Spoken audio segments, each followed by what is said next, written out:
Welcome everybody to the highlight video of the tiebreaks of the World Chess Championship 2018. So in this video I'm going to go over the key moments of the tiebreaks between Magnus Carlsen and Caruana. If you would like to see the full analysis where I show the entire games, then please click on the link in the description. So here we just cover the key moments that were of importance for the match. So in the first game, Carlsen played with the white pieces. We see it here. He got what he wanted out of the opening, a slightly better position.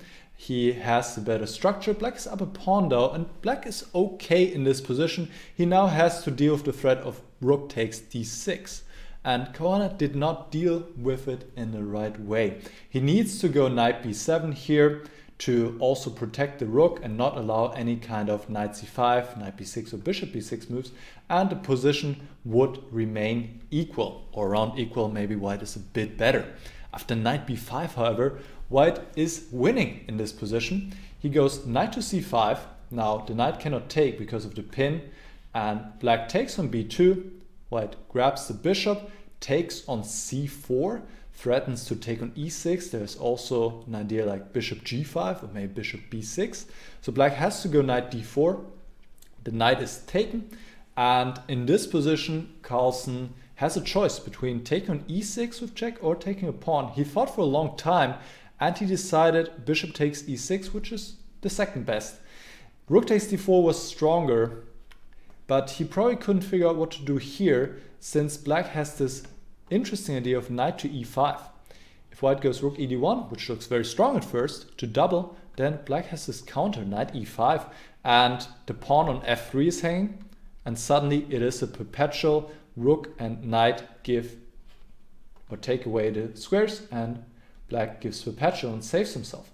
So in this position, white will need to play a very strong prophylactic move, which is king to h1, to avoid this idea of knight to e5, and now white is much better, or you could also say winning. King e7, rook ed1, ideas such as rook d6 in the position, black is in the pin. This looks really bad. In the game after bishop takes e6, it's not as bad for black. He is down a pawn, but at least he gets into rook endgame, which is good news because rook endgames have a higher drawing tendency. And now we skip forward to this moment. Caruana has defended well and he's very close to reaching a draw. It's his move here and he makes a mistake. He takes the pawn on e4, which is a very natural move, but it loses. He needs to give a check first, and only after king goes to h3, take now. The difference is now the king has access to the square. For example, rook e7, king to f3. And if white takes on g7, yes, he's up a pawn, but black has threats against the white king, and this would result in an immediate perpetual. In the game after king takes e4, black is lost because of this very precise intermediate check. First gives a check, there's no king f3, black takes on f5, and now white takes the pawn and then will win this pawn on h5 and actually is winning here. Let's see how this plays out. White wins the pawn, goes behind the a pawn, and now will just push his pawns forward. We see it here, and black cannot do anything against it. He pushes his pawn forward, threatens to give check and queen, but white goes in front of his own pawn and it is over. Now Caruana gives up the pawn on a2, but it is to no prevail. These pawns will decide the game. g5, g6 is coming, and Caruana resigned at this point. So Carlsen takes the lead with 1-0, and we go to the second game, once again a Sveshnikov, and Caruana did well out of the opening. He reached his position. He is a bit better here. He could play a move like bishop d2, play knight to e4 next, and he enjoys a comfortable edge, let's put it like that. But he decided to do something right away, play c5, and this was not the right moment. Carlsen castled, just ignored it, and now Caruana pushed forward. He should take on d6, then it's a brown equal. After c6, he's even worse already. The pawn is strong on c6, or it can be strong, but white also has his problems with the king in the center still, and certain squares pretty weak, the light squares. Rook fc8, queen to c4, good moves protecting the pawn. Bishop d8, nice move by Carlsen. bring the bishop to better squares and also introducing an idea of knight e7, knight d5, e4, and this is another critical moment. Here already black is doing quite okay. Knight e5 is in a position to get the knight to good squares, and white needs to stop them at all costs. He needs to go bishop d4. It's the only move to maintain roughly equality, and the position is quite complex. White has his perks, black has his advantages as well. The position is unclear. Caruana goes c7, which is a blunder. After c7, black is lost. White is lost. Black is winning.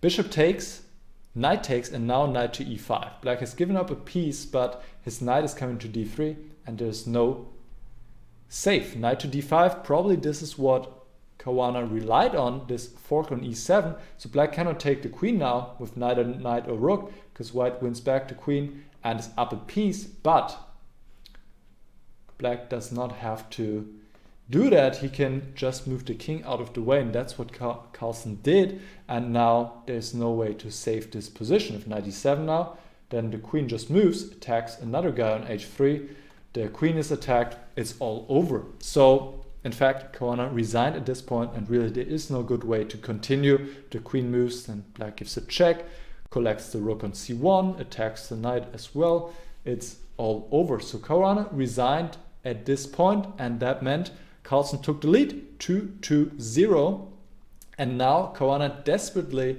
needed to win in his last game. Alright, so here we have the last game, and also, by the way, for the last game I didn't switch the two faces, I hope you didn't mind. So in the last game it was Caruana with white, and now we have Carlsen with white again. For the third game, Caruana needs to win, otherwise Carlsen is world champion. So the position is fairly solid for both sides. Carlsen did his best to keep it calm and collected, but here he actually went for e5 because he saw this leads to some trades. Now the rooks come off, and this is what he wanted, because with every trade white gets closer to the draw, and here he went for more trades with a nice move, knight to d7. So let's skip forward to this moment. We see the position has further simplified. Material is equal. White has the weaker king, but his bishop is protecting his king, and he's about to push forward these pawns. Carlsen just played b4. The pawn cannot be taken because then the knight is hanging.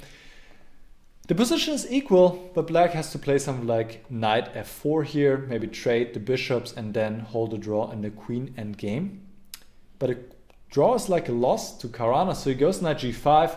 But here white has easy play. He pushes his pawn forward, and in fact now after knight e6, queen d6 should be played, but even then black is never going to win. After knight e6, it's actually white who's winning here, and Carlsen pushes forward his pawns. Here we go, queen to d6, nice move, check, and now knight to d4, but the pawn just keeps on pushing, and the pawn will queen. The queen goes in between, c8 cannot be stopped. And after queen e3, c8 queen, f4, last hope to get something going with queen g3, but Carlsen just brings the queen back, he's the queen up, and here Caruana resigned. This means Carlsen won the tiebreak with 3-0. He won all 3 games, and they didn't play the 4th game. There would be no reason to do that, and this means Carlsen remains world chess champion. Dominating performance here in the rapid section. You might either say Caruana was in very bad shape, and this is probably true, or you might say Carlsen was in supreme shape. It's a little bit of both, I think. Caruana played some uncharacteristic mistakes. In the first game, this move knight b5 we talked about. In the second game, this move c7.